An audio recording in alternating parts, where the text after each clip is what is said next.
Good afternoon. आज हम reading के बारे में बात करेंगे। What is reading in English pedagogy. तो अगर बच्चा कोई भी पैरा है या स्टोरी है या कोई भी न्यूज़पेपर है, अगर वो लाइन से किसी चीज़ को वर्ड टू वर्ड बता दे रहा है तो इसको रीडिंग नहीं कहते। अगर रीडिंग के डिफिनीशन की बात करें तो जब उस लाइन की मीनिंग वो बता पाता है तब हम कह सकते हैं कि बच्चे ने उसको रीड किया है। तो अगर डिफिनीशन की बात करें तो reading is a complex cognitive process, ठीक है, of decoding symbol to derive meaning. मतलब हम सिंबल्स को डिकोड करते हैं और उसकी मीनिंग अगर डिराइव कर लेते हैं तब हम कह सकते हैं कि हमने रीडिंग की। तो इसमें जो स्टेप्स हैं, जो इसके लेवल्स हैं और इसके टाइप्स हैं, आज हम उसका इंट्रोडक्शन यहाँ पे देखने का प्रयास करेंगे। तो जो स्टेप्स हैं अगर बात करें तो स्टेप्स में सबसे पहले हमें समझना है कि उसमें जब बच्चा कोई लाइन है या कोई पैरा है रीड करता है तो उसमें कौन कौन सी चीज़ें उसको अंडरस्टैंड होनी चाहिए। तो उसको आप कह सकते हैं कि फोनेमिक अवेयरनेस उसको पता होनी चाहिए। उसकी फोनिक जो है ध्वनि जिसको कहते हैं आप, वो पता होनी चाहिए।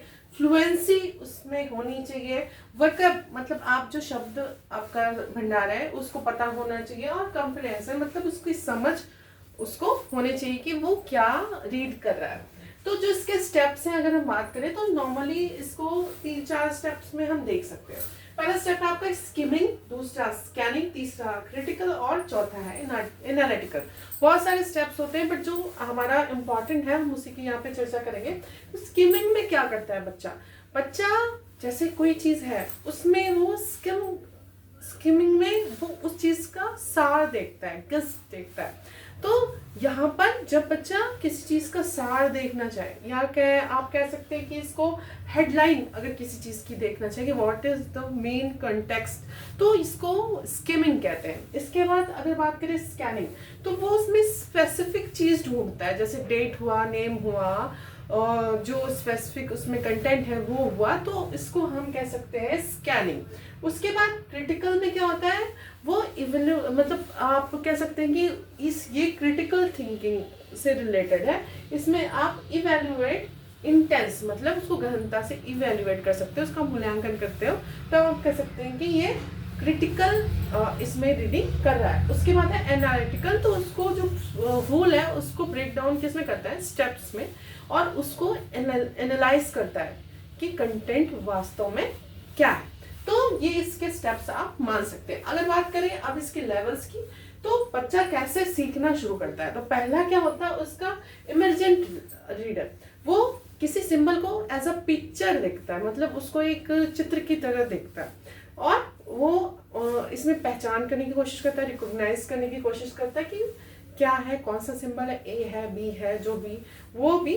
ये इमर्जेंट रीडर है, मतलब बर्थ टू 6 ईयर मान सकते हो आप। वैसे तो बच्चा 3 साल में ही सीखना शुरू कर दे रहा है तो आप कह सकते हो, लेकिन जब तक वो नहीं पढ़ना सीख रहा तब तक वो इमर्जेंट रीडर है। उसके बाद डिकोडिंग रीडर, तो वो क्या करता है, वो वर्ड्स को डिकोड करता है, जैसे A plus P plus P plus L plus E apple. तो उसने क्या किया, उसने डिकोड किया। तो यहाँ पे दूसरा रीडर जो हो गया, उसके अगले स्टेप का स्टेज जो हो गई वो डिकोडिंग रीडर। उसके बाद क्या होता है, फ्लुएंट रीडर। फिर वो ए पी नहीं पढ़ेगा, वो एप्पल पढ़ेगा, तो वो क्या हो गया आपका फ्लुएंट रीडर हो गया। उसके बाद क्या होता है, रीडिंग फॉर लर्निंग। अब वो एप्पल को देखते ही समझ जाएगा कि ये सेब की बात की जा रही है, ठीक है, और वो पूरे सेंटेंस को सीख सकेगा। इसके बाद एक्सपर्ट रीडर जो होता है उसमें वो उसके वोकैब हो गए, मतलब जो शब्दार्थ हो गए, डिफिकल्ट वर्ड्स हो गए, और भी चीज़ें जो भी उसके अंदर है, वर्ब्स, ग्रामेटिकल पोर्शन, वो सारी भी चीज़ें अगर समझ ले रहा है तो उसको एक्सपर्ट रीडर कहेंगे। अब इसमें जो काइंड है, आपके जो मेन काइंड है 4 टाइप्स आप मान सकते हैं, जिसमें अलाउड आपका एक काइंड है, साइलेंट, एक्सटेंसिव और इंटेंसिव। अलाउड मतलब आप कह सकते हैं इसको सश्वर पठन जो हम हिंदी में पढ़ते हैं, अलाउड छोटे बच्चों के लिए यूज किया जाता है। इसमें जब बच्चे को किसी चीज का प्रोनाउंसिएशन, जब तक आप उसको बताएंगे कि ये ख ज या ज, तो मतलब जैसे हिंदी में होता है, और यहाँ पे आपको क्या पता है, जे, जेड। तो यहाँ प्रोनाउंसिएशन कैसे करनी है अलाउड में देखा जाता है। फोनिक जो उसकी ध्वनि है ये कैसी है, फोनिक अवेयरनेस उसको होती है, डिफरेंस दो लेटर्स में या जो वर्ड्स में उसको देखना होता है। कॉन्फिडेंस लेवल बच्चे का बढ़ता है जब एक साथ सश्वर पठन करते हैं। इसमें कई स्टेप्स होते हैं आपके, मॉडल, कोरल, इको और पॉपकॉर्न टाइप्स, कई काइंड है, इसको हम विस्तृत रूप से चर्चा करेंगे। साइलेंट में क्या करता है, जैसे मौन पठन आप कहते हैं, इसमें जो कॉग्निटिव आप मतलब शांत होके साइलेंट मोड में आप पढ़ते हो, तो इसमें जो ये कॉग्निटिव लर्निंग हो कह सकते हैं, ठीक है। इसमें क्या होता है, स्पीड देखी जाती है बच्चे की, स्पीड मतलब अगर बढ़ानी है तो उसको साइलेंट रीडिंग कराई जाती है। कंसंट्रेशन बढ़ाने के लिए, फोकस ऑन मीनिंग, अर्थ निकालने के लिए, और अब कह सकते हैं इसमें जो मेन स्टेप जो यूज होते हैं, स्किमिंग, स्कैनिंग और सब वोकलाइजेशन कंट्रोल। तो यहाँ पे साइलेंट रीडिंग भी बहुत इंपॉर्टेंट होती है। अब बात करें एक्सटेंसिव और इंटेंसिव की। एक्सटेंसिव क्या हो गया आपका, व्यापक हो गया, और इंटेंसिव क्या हो गया आपका, गहन। जब हम जैसे कि पूरा स्टोरी, मतलब हमको नहीं ये नहीं मतलब है कि क्या उसमें ग्रामर है, क्या इसमें नाउन है, क्या क्या है, बस हमको उसका पूरा सार चाहिए होगा, गेस्ट चाहिए होगा।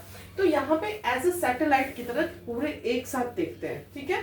इसमें प्लेजर के लिए पढ़ता है बच्चा, जनरल इंफॉर्मेशन के लिए पढ़ता है, ओवरऑल फ्लुएंसी पढ़ने की देखी जाती है, इंजॉयमेंट होता है, स्पीड होता है, और मेन स्टोरी जो है मतलब वो जो सार है वो बच्चा पढ़ने के लिए एक्सटेंसिव रीडिंग करता है।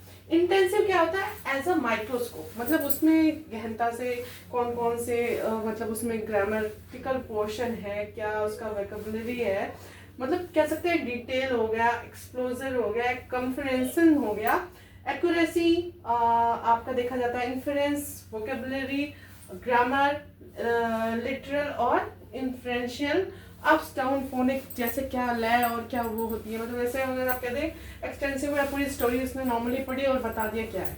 इंटेंसिव में अगर वो पोएम पढ़ेगा और उसकी डीपली मीनिंग निकालेगा, उसके वो एक जैसे राइमिंग वर्ड निकालेगा, उसमें क्या ग्रामेटिकल पोर्शन निकालेगा, तो ये आपका इंटेंसिव होता है। इसके लिए बहुत सारे टेक्निक्स यूज की जाएंगी, मतलब की जाती हैं, जिसकी चर्चा हम नेक्स्ट वीडियो में करेंगे।